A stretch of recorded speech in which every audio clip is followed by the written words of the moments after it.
Jadi untuk pemasangannya sendiri, ya, untuk pemasangan prosesor itu wajib diperhatikan.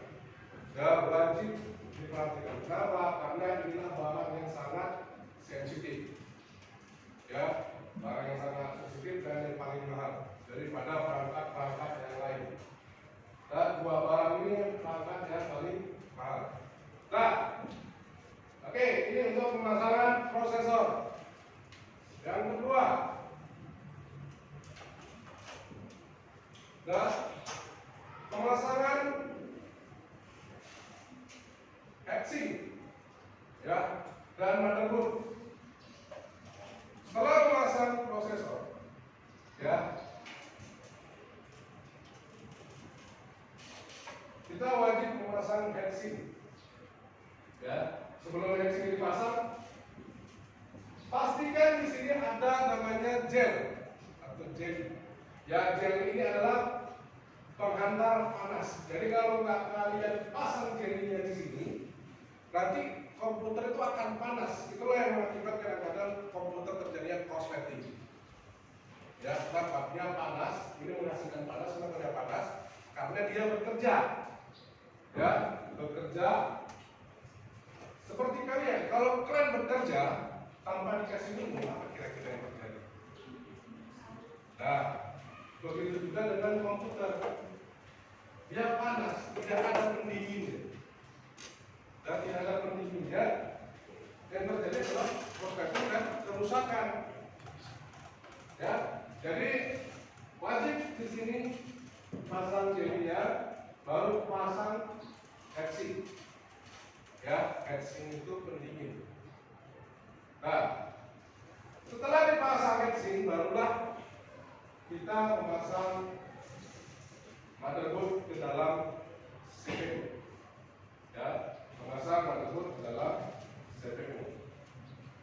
Nah, kenapa Pak mesti pasang ini dulu? Karena supaya gampang. Kalau kita memasang motherboard dulu ke casing, maka akan terjadi sulit untuk memasang ini. Kenapa? Karena kuncinya di dalam itu tidak gampang. Ya, makanya kalau orang rakit yang bisa dipasang dua dipasang dari dua. Kecuali kalau sudah terpasang semua, kenapa yang dipasang dari dua? Yang dari dua itu cuma dua, prosesor dan heatsink. Selebihnya boleh dari dalam pasang. Ya, boleh dari dalam. Nah, oke. Nah, setelah pemasangan motherboard dan heatsink, nah, kita pasang namanya RAM. Ya, kita pasang namanya RAM. Lihat, untuk pemasangan RAM harus melihat letak soketnya juga. Ya, dia tidak boleh dipaksa. Harus kita lihat lubang soketnya. Ya, kalau dia tidak sesuai dengan lubang soket, maka RAM tersebut tidak akan bisa terpasang. Ya, dan pastikan kunci yang di kanan kirinya terbuka. Ya, pastikan kunci yang di kanan kirinya terbuka. Dan setelah dibuka, dimasukkan sesuai slot, sudah ketat, kunci kembali. Ya, nah, oke, itu untuk pemasangan RAM.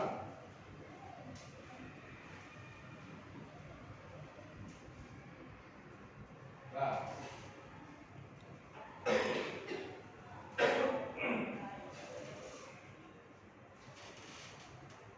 oke, selanjutnya adalah pemasangan power supply atau satu daya. Ya, power supply untuk mengalirkan listrik ke semua perangkat yang berada di CPU. Ya. Langkah yang pertama adalah tempatkan power supply di belakang casing dan kencangkan dengan skru. Ya, setelah dia dipasang di sini, kunci power supply-nya dengan skru yang sudah tersedia. Ya, ini lubang-lubangnya sudah tersedia. Dan pastikan posisinya benar, jangan terbalik. Ya, kalau dia terbalik dia tidak bisa dikunci. dan bisa dikunci ini ya, power supply-nya. Jadi perhatikan sebelum pemasangan. Nah, setelah pemasangan power supply, barulah kita memasang kabel di motherboard dan casing.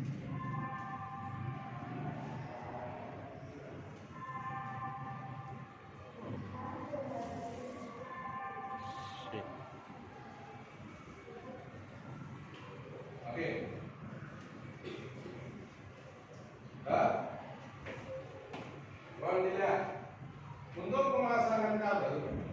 Nah, pemasangan kabel di CPU dan motherboard banyak ya. Kita bisa lihat di sini ada kabel ini. Nah, kabel di sini inilah fungsi kabel dari casing yang ada tombol casing yang di depan di luar. Di sini ada LED LED. Jadi kalau kalian punya komputer CPU itu ada lampunya, inilah kabelnya yang dipasangkan ke motherboard. Nah,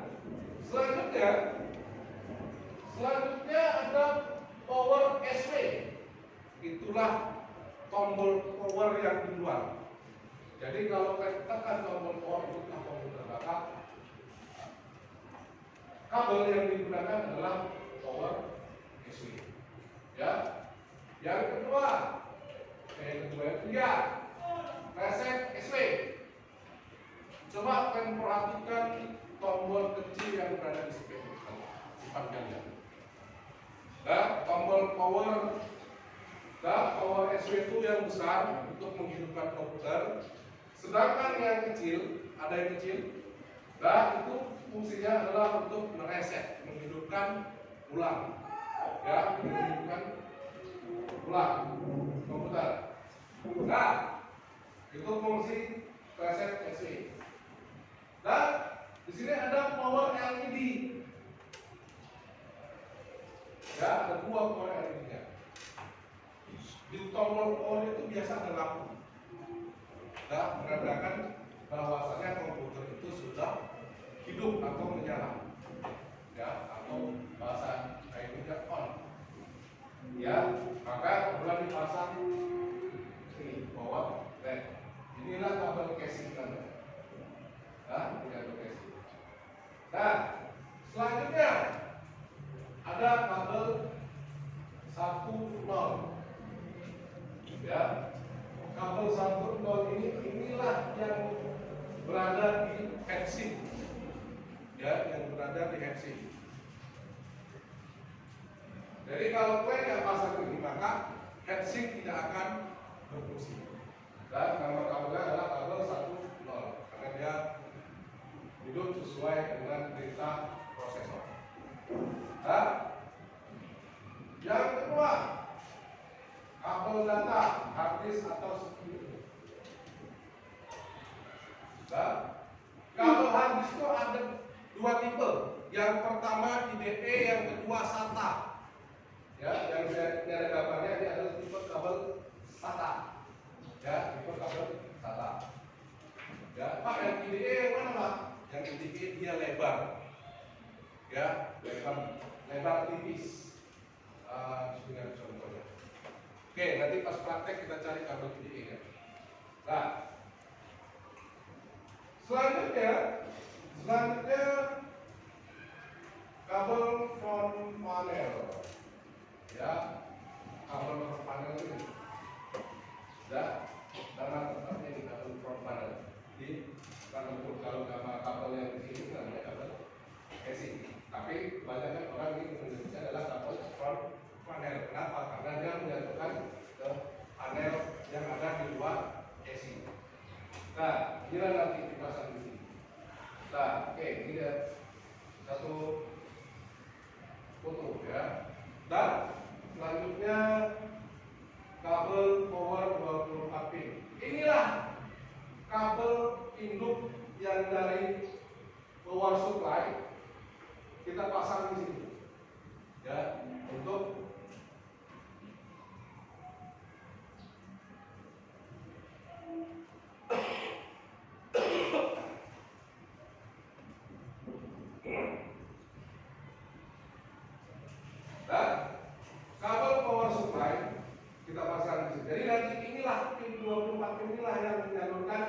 listrik ke semua perangkat. Ya, yang dilaporkan ke semua perangkat, baik hard disk, RAM, ya, floppy disk, dari situ ada semua perangkat. Ya, walaupun nanti di situ ada masing-masing kabelnya ke hard disk, tapi kabel utamanya adalah di sini. Kalau di sini nggak bekerja, maka hard disk itu akan bekerja. Kenapa? Karena perangkatnya bekerja mulai dari prosesor. Oke?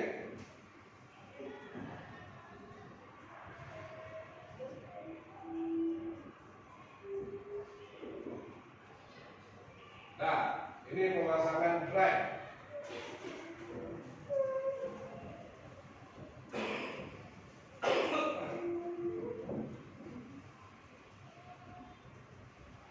Oke, pemasangan drive DVD maupun hard disk.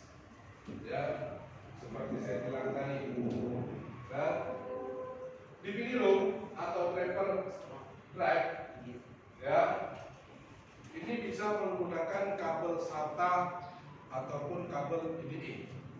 Ya, menggunakan kabel SATA maupun kabel VDA. Nah, seperti gambar yang saya tunjukkan di sini adalah habis menggunakan kabel SATA. Ya, kalau ini apa? Ya, cuma proses pemasangannya DVD ini dari depan, bukan dari dalam. Ya, tapi dari depan CPU untuk memasang DVD room ya. Ya, kalau ada yang masang dari dalam, nah itu IP-nya perlu dipertanyakan. Nah, jadi langkah yang benar adalah pemasangan DVD ini wajib dari depan sesuai gambar. Ya, sedangkan di sini adalah pemasangan hard disk dan di sini hard disk dan dipasang di sela CPU yang sudah disediakan. Ya, dan di sini nanti dia dikunci dengan screw. Ya, dikunci dengan screw. Oke. Nah, itu untuk pemasangan drive.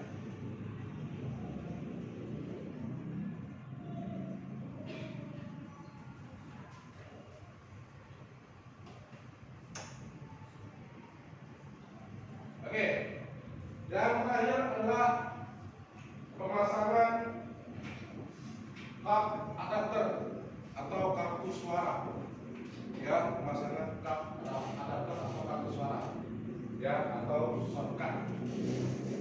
Ya, pemasangannya di bawah di slot yang berada di bawah di samping headset. Ya, nanti kita lihat perangkatnya pada saat praktek. Nah, ini pemasangannya. Dan memasukkan adapter kartu pada slot yang ada di motherboard, lalu tekan saja hingga konektornya dapat masuk sebenarnya, lalu masukkan skru sebagai kartu. Maksudnya skru sebagai kartu ini dikunci. Ya, dikunci skru. Jadi kalau dari pasang kayak ini ke casing wajib dikunci. Supaya apa? Supaya antisipasi tidak jatuh. Kenapa? Pada saat CPU didirikan, maka pada rukun mereng posisinya, nah tidur lagi. Ya, nah itu untuk pemasangan kartu. Nah, fase terakhir dari perakitan yang pertama wajib bisa menyala komputer itu wajib hidup. Ya, jadi nanti kalian merakit komputer itu bisa hidup. Ya, setelah hidup nanti baru masuk ke BIOS. Ya, menampilkan BIOSnya. Dan baru kita buat nanti setting hard disk dan bootingnya.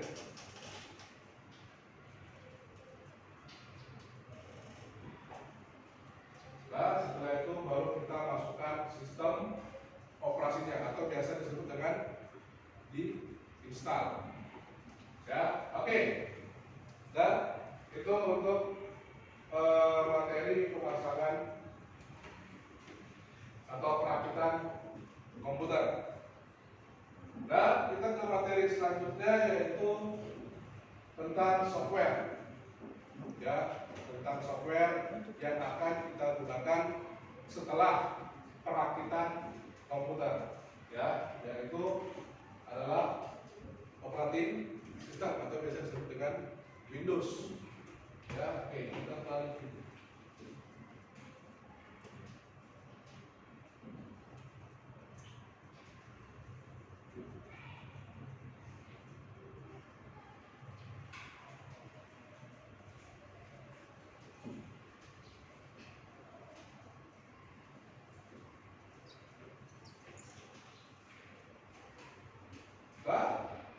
Oke, perkembangan Windows.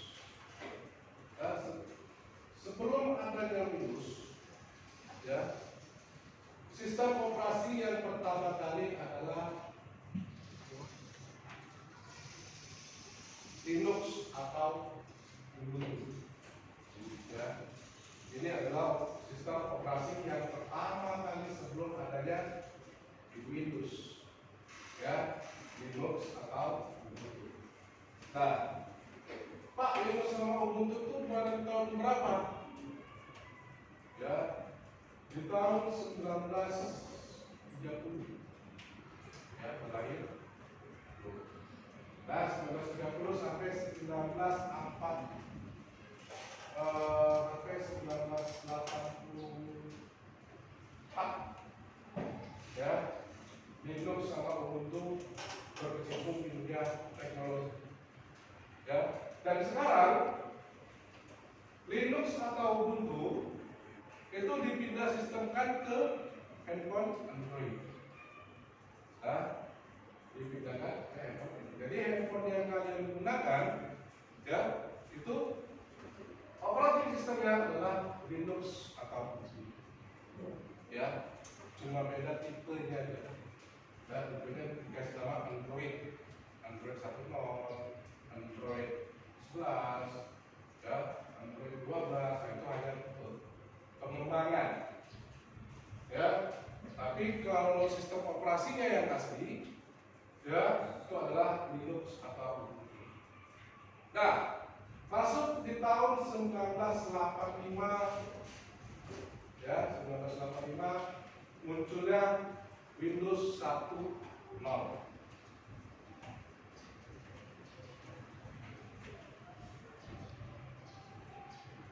Windows 10 di tahun 1985. Nah, Windows 10 adalah versi pertama dari sistem operasi Windows yang diluncurkan pada 20 November tahun 1985. Sistem operasi itu memiliki antarmuka pengguna yang sederhana dan mampu menjalankan beberapa program aplikasi pada saat bersamaan. Dan Windows 10 ini tidak bisa membuka aplikasi sebanyak yang sekarang. Ya, kalau sekarang kita di Windows 11 atau Windows 10, kita bisa buka video, kita bisa buka MP3, kita bisa buka dokumen, ya, apalagi apapun yang akan kita buka lebih dari 5 bisa kita buka. Tapi pada saat Windows 10 itu hanya paling banyak dua aplikasi yang bisa terbuka. Ya, tidak banyak dibatasi. Dan 2 tahun berjalan, di pada tahun 1987 muncullah Windows 2.0 yang diluncurkan pada bulan Desember tahun 1987.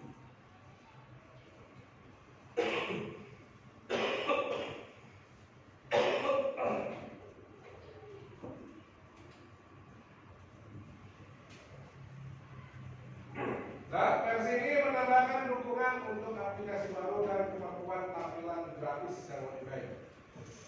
Jadi Windows 2.0 ini dia akan menampilkan grafis, ya, grafis yang lebih bagus daripada Windows 1.0. Dan contohnya kalau kita di handphone dari polifonik ke hitam putih ke warna. Ya, kalau polifonik kan nggak kasih hitam putih, tapi kayak hitam putih polifonik. Tahu kan polifonik kan? Yang polifonik tahu? Yang pertama yang menjadul, tampilan polifonik, seperti itulah. Baru masuknya versi 87-nya itu diperbarui lagi, ya, dengan menggunakan grafis yang lebih baik. Nah, 3 tahun bermain hidup Windows 2 berjalan. Pada tahun 1990 pada bulan Mei muncullah Windows 3.0. Ya, versi ini memiliki tampilan antarmuka pengguna yang baru dan menambahkan dukungan untuk program Windows yang lebih banyak. Ya, dukungan untuk program Windows berarti dia dukungannya yang dimaksud dengan dukungan, nah, itu dia bisa diinstal apa saja software tambahannya. Ya, contoh tambahan ada Microsoft Office, dan MP3, Mozilla, contohnya ya Mozilla. Kalau mungkin pada tahun 90 saya nggak tahu aplikasi apa yang sudah ada. Ya. Nah, itu untuk di 90. Nah, masuk 5 tahun berselang di Windows di tanggal yang saya masuklah di bulan Agustus tahun 1995 muncullah Windows 95. Ya, versi ini menampilkan banyak perubahan penting termasuk antarmuka pengguna yang baru dukungan untuk internet. Nah, jadi hanya Windows 95 yang pertama kali bisa dihubungkan dengan internet. Ya, bisa dihubungkan dengan internet. Jadi Windows 10 sampai 30 itu tidak bisa terhubung dengan internet. Kenapa? Karena tidak ada spesifikasinya. Ya, tidak ada spesifikasinya.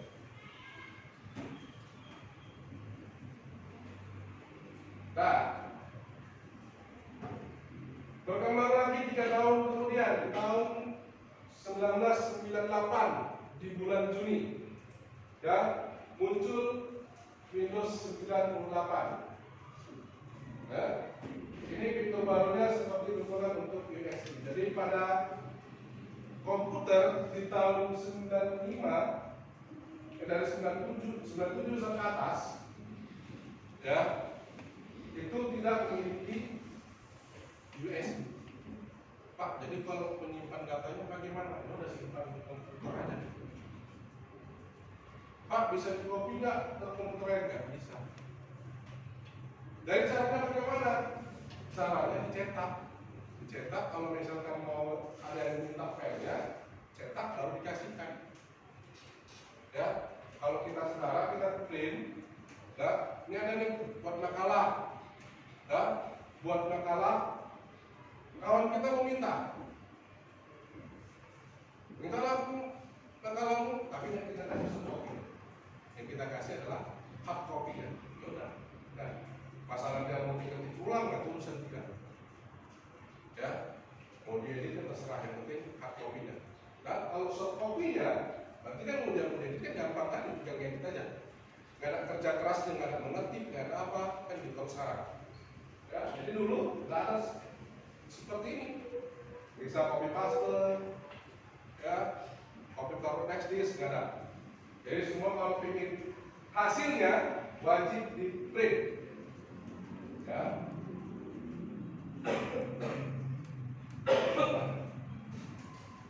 Nah, itu Windows 98 digunakan untuk USB. Dan baru muncul lagi di 2 tahun kemudian muncul namanya Windows Millennium Edition. Ya, Windows Millennium Edition. Nah, itu muncul pada tahun 2000, ya, bulan Februari. Dan versi ini menambahkan dukungan untuk teknologi baru seperti USB 2.0 dan firmware. Ya, berarti USB 2.0. USB sekarang itu adalah 2.0.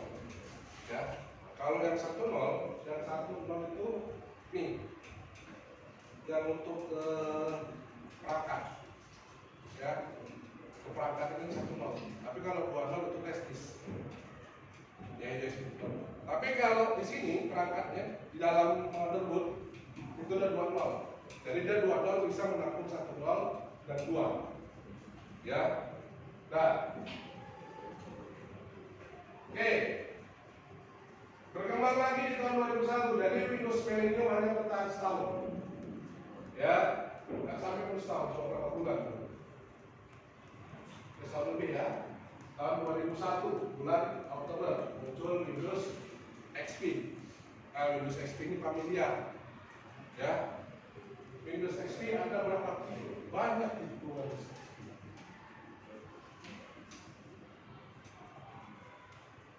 Nah, ada Windows XP Professional, ada XP Home Edition, nah, Media Center Edition, nah, baru Tablet PC, X-Starter, Profesional, dan yang terakhir Profesional edisi Titanium. Ini masih awalnya, masih judulnya. Masih ada lagi perkembangan, ada. Perkembangannya masih secara spek berapa? 1, 2, 3. Itu berbeda kualitasnya. Ya, ini saya ambil di sini, ini hanya inti besarnya aja. Ya, kalau mau kita bilang, mau kita tanya pecahannya lagi ada banyak. Ya, untuk XP profesional aja itu pecahannya 3. Ya, Home Edition 4. Yang Edition tentu ada 6. Ya, kalau kita jabarkan semua, nah, nggak masuk. Resepsi apa saja. Nah, makanya saya ambil yang besar-besar yang umum dikenal orang atau dipakai orang. Nah, itu untuk Windows XP.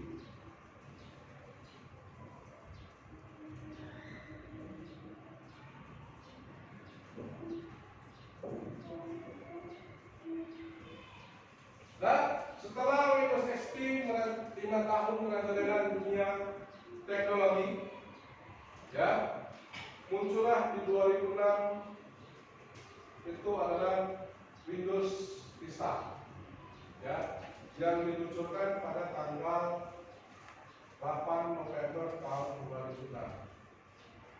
Nah, dan ini Windows, kalau saya bilang Windows yang termasuk gagal. Kenapa? Munculnya Windows Vista ini tidak ada yang menggunakan. Nah, saja banyak istilahnya apa namanya ya? Bahasa ini lupa saya.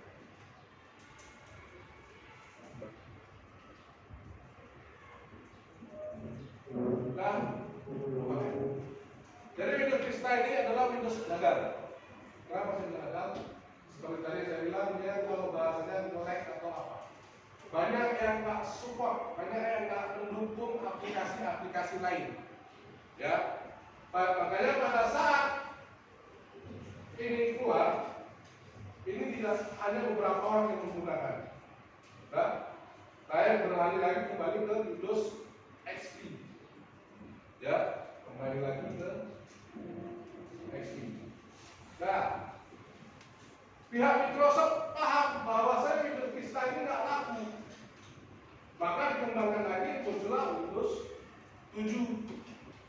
Dan Windows 7 muncul pada tanggal 22 Juli tahun 2009.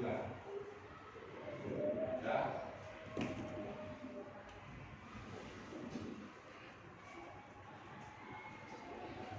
Nah, makanya keterangannya di sini sebagai pengganti Windows Vista. Kenapa dibilang sebagai pengganti Windows Vista? Karena di sini Vista adalah gagal, produk gagal.